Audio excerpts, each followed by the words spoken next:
आज गोटे स्मरणीय दिन आज मधुबाबू आमर जन्म जयंती आज समस्त गोटे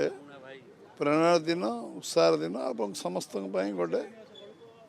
आत्मचिंतन भी दिन आत्मसमीक्षार भी दिन आम समस्ते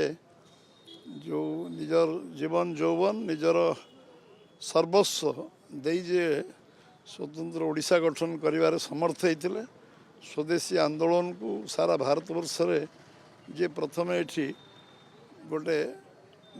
जो भाई भाव जो उत्कल टेनेरी आरंभ करते एवं जे सबुथिरे नुआ नुआ विषय पराधीन देश रे नुआ भावना नुआ चिंता एवं लोक 100 वर्ष 200 वर्ष जे आलोक बर्तिका साजिले से भाई उत्कल गौरव मधुसूदन दास जे समस्त को सांगे नहीं चली पारे समस्त को सांगे नहीं लड़ी पारे जे निज कथा को ठीक भाव उपस्थापन कर पारे निजर पारदर्शिता निजर बुद्धिमत्ता और निजर ओडिशा प्रीति देश प्रीति एवं सारा समाज जो समाज को भल पाइबा समाज को सांगे नहीं चलवा एभली जड़े व्यक्तित्व जहाँ को ओडिशा आहरी आगामी 100 वर्ष मन रखियो आर कार्यधारा को से समय जो प्रतिकूल वातावरण जो भली से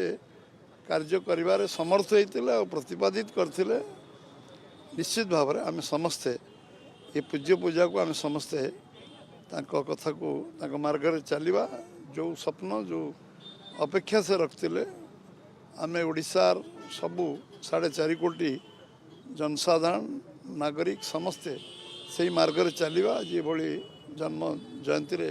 निश्चित भाव में मुझे स्मरण करी एवं प्रति श्रेष्ठ श्रद्धांजलि हम जी आम से जो आत्मविश्वास सहित काम करुले त्याग तपस्या साधनार सहित काम करुले निष्ठार सहित काम करुले पारदर्शिता काम करुले आम से मार्ग जा निश्चित भाव में श्रेष्ठ श्रद्धांजलि हम।